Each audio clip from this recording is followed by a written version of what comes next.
Canada's immigration has been changing a lot. If you saw my last video, I spoke extensively about the changes in express entry, the changes in NOC code, and other changes that are expected in the overall immigration process.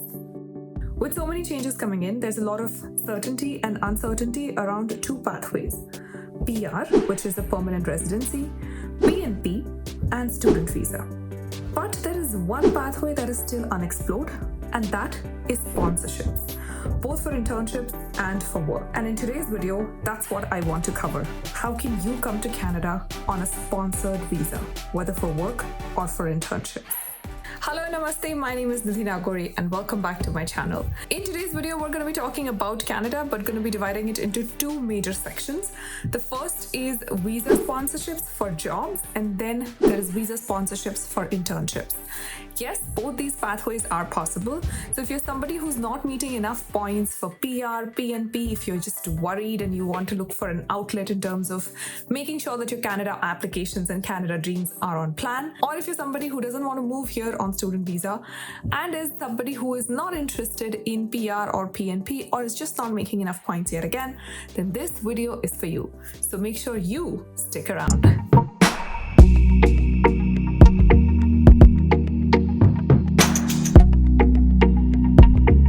Before we move any further into the video, there is a requirement that Canada has that I want you to get out of the way as soon as you can. And that requirement is IELTS. And I can tell you this requirement is not just Canada. Most countries require it, whether you want to move there to study or work. So it's best that you get your IELTS exam out of the way, just get it done with, get your score, and get everything set so that your paperwork and documentation can move ahead smoothly. And when it comes to IELTS, I have an amazing news to share with you. India's largest learning platform, Academy, has collaborated and partnered with the creator of IELTS itself, which is the Cambridge University, and they have designed an ideal IELTS course for you. Now, there are so many IELTS options and courses outside, so I'm sure you're already wondering what's so special about this. Well, first, the fact that it is in partnership with Cambridge University that actually created IELTS itself, so you can imagine the level of content and education that you will get in this course.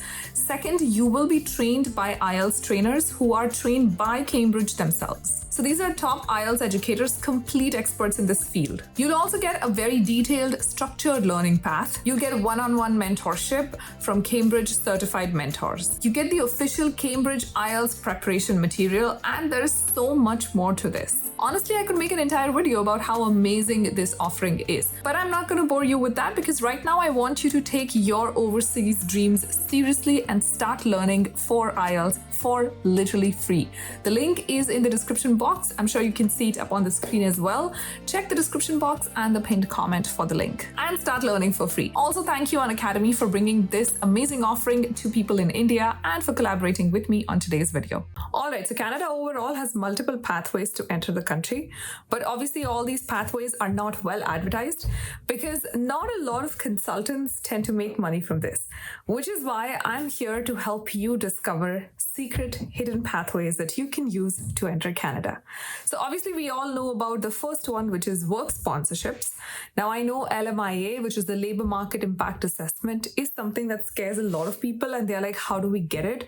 How do we find jobs that are available with an LMIA sponsorship? So for that, I have a full database that you can use. Now this is a Canadian government database.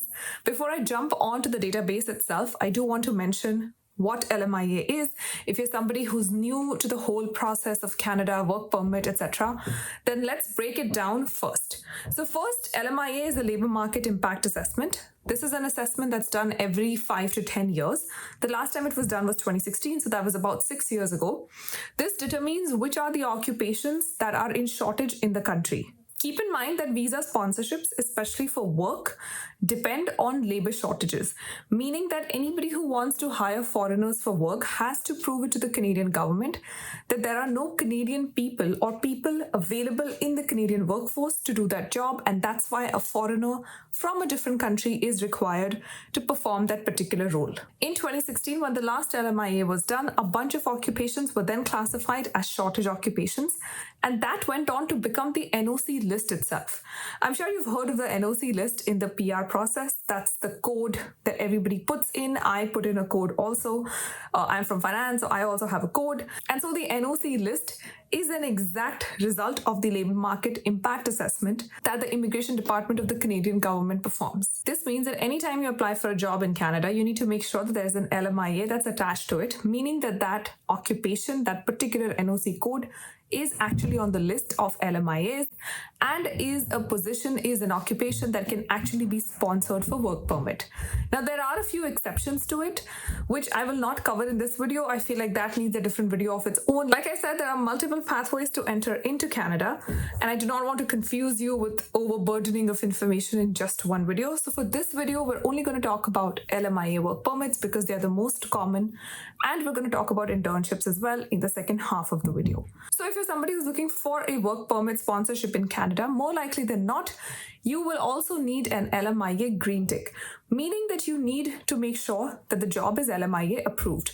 What does this mean? This means that a lot of employers within Canada go and apply to the Canadian government saying that, hey, I'm in a particular industry and I'm unable to find people, and that's why I need to recruit foreigners. Now, the government, which is the Immigration Department, then looks at the particular industry, looks at the kind of work they do, and then assesses if this particular Canadian organization deserves an LMIA license. In short, anybody who wants to hire, any Canadian company that wants to hire a foreigner needs to make sure that it has an LMIA sponsoring license. So you cannot just randomly get up and say, I want to get a foreigner in. You need to make sure that you're licensed to do that. These licenses are typically applied for a quarter in advance. So like every quarter, there's a new list. And the Canadian government puts this data out publicly. It's not an easy to find data source, but this data is out there and you as public can use it. So in short, there is a whole list of Canadian organizations that have the LMIA license. So they have the license to sponsor foreigners. The only difference in Canada is that this LMIA license is given according to NOC codes. Right now it's NOC, but NOC itself is going through an overhaul, so it will change to the tier system later on. But of course, currently it is still the NOC system. So every employer in Canada that applies for an LMIA license, if the Canadian government approves their application, it also gives them the NOC code that they are allowed to sponsor in. Meaning, not every LMIA licensed employer can sponsor anyone. They only have specific NOC codes that they can sponsor. Like I already mentioned, a whole list of these organizations and these Canadian companies is available on the Canadian government website, and I'm going to be giving you the links. So let me just pop up the latest list right here. This is the Q4 2021, which is the last quarter of 2021. And these are all the approved employers. I was very happy to find KPMG on the list because I am an alumni. And I think I looked for all the names that I know. So you can see there are multiple columns. The most important columns are the name of the organization and the NOC codes in which they are licensed to sponsor. What's amazing about this list is it's an Excel spreadsheet, so you can quickly download it. You should know your NOC code, obviously. If you don't know your NOC code, make sure that you go onto the IRCC website and figure it out. See what NOC code you fall into, and then filter out that particular NOC code from here. And then you have your final list of target employers that you can target. These are all the employers that can sponsor your work permit within Canada. So you can go on to their career portals, LinkedIn, a network, etc., and get a job. While this is just the Q4 list and has more than 3,000 employers, I also recommend that you go and check the other older lists. So at least go and check up until the last 1 year. So maybe look at Q3, Q2, Q1 of 2021 and the entire of 2020. That will take you to somewhere around 20,000, actually more than that, 24,000 odd employers in Canada that have had the license to sponsor work permits. And do the same thing again, filter your NOC code out, and then look at what are the target employers that can potentially sponsor you a work permit in Canada. So this was about work permit. I'm sure you're going to find multiple opportunities this way. Now let's jump on to the second half of the video, which is internships in Canada. I know that a lot of people, especially young students, want the opportunity to come to Canada, but a lot of us may not have the funds to study, might not have the funds to, say, pursue a PG diploma, master's, etc. So one of the pathways that I recommend is getting an internship with an organization or maybe with an institute or with a research group within Canada. My favorite research group for this purpose is the MITAX. I'm not sure if I'm pronouncing it right, but I've been following their work for some time and I feel like the work is commendable. And that's why I'm referring them to you. Now, these are obviously not internships where you pay, so you're fine. These are fully funded internships. MITAX is a not-for-profit organization within Canada that helps liaisoning a lot of Canadian projects with international partners. But keep in mind that MITAX might not be available to everyone. I know for a fact that it's available to India, Pakistan, etc. So I know that South Asia is mostly covered. I also know that Europe is mostly covered, but I'm not sure if all countries are covered. So you want to make sure that you go and check the global partner list of MITAX. So you just want to make sure that the nationality or the citizenship that you hold is covered in the MITAX piece, like in the global partner piece. So that's the first thing that I would do even before looking at, what internships are open. I would just go and make sure that the country that you're from is covered. So like I said, I know India is definitely covered. And I took that because I'm personally from India and that's always the example that I like to go by. So I looked at India and of course India was included, and that's why I started looking at the internships or like the open projects that are available right now. So like I said, MITAX is a not-for-profit. In fact, these are fully funded projects. If anything, not only will you be funded to come to Canada and do these projects for short-term or long-term basis, but you will also be paid a stipend or something. So currently I see about 275 projects that are open. Again, I'm going to pop up the screen so that you guys can see it. So there are about 275 open projects, and it's not like each project has only one opportunity. Some project has 2, 4, multiple opportunities that are open. You'll also notice that they specify which level of study this is open for. So if it's open for undergrads, masters, a PhD, postdoc, etc. Now, one of the tips that I do want to give is, even if it's not applicable to you, please go and apply, because we already know the answer is no. Who knows? They might just say yes. So that's what I would suggest. And honestly, that's the approach that I've always taken in whatever I do in my life. I've just gone and applied. And everywhere where there was no, including my current job, which was a complete no-no for somebody like me, I still got it. So I just think that taking a chance is very important. So maybe just take a chance. And if you're wondering if this is something that's only open to science students, not at all. In fact, I'm going to pull out a few examples of how you'll see that these are not just science related. Like I was able to see market research, I was able to see social media, I was able to see AI, machine learning, etc. So it wasn't just hardcore basic sciences related. It had a lot of other options as well.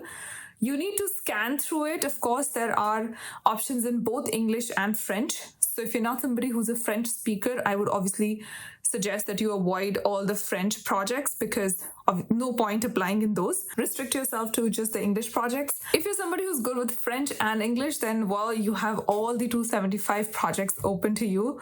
So look it up, look each one of these individually up and then see which applies to you. I do want to mention that MITAX is a very reputed organization in Canada, and having a MITAX on your resume is going to really boost it up, especially if you're thinking of Canada in the near future. So whether you are an undergrad student, a master's student, postdoc, PhD, this is definitely an opportunity that I would consider. So if you are somebody who's interested in research, please make sure that you're using and looking through the website. So there are some interesting criteria that they have. Like if you're already a faculty member, you can still apply to do these research. You just have to contact them differently. If you're a student, there's a link after every post. Just go and click on the link and apply. So there are various ways to do it, and it is open to a variety of people who belong to academia and are looking for internships. And if you've looked through this entire list and felt like none of these apply to you, my friend, do not worry, do not fear, because there are many such opportunities like these, many such internship opportunities in Canada that I will cover in my future videos. So let me know in the comment box below if you want me to cover more internship opportunities, if you want me to cover more work opportunities, or if you want me to cover anything else related to Canada. On that note, this video has come to an end. I hope you enjoyed this video. If you did, please don't forget to hit the like button down below, subscribe to the channel, turn the bell notification on, and let me know in the comments what else would you like to see on my channel. I'm leaving all the links in the description box for you, so please make sure you use all the links wisely and well. Share this video with a friend, and on that note, I'm signing off, promising to see you in the next video. Please make sure you take care of yourself. Stay safe. Namaste.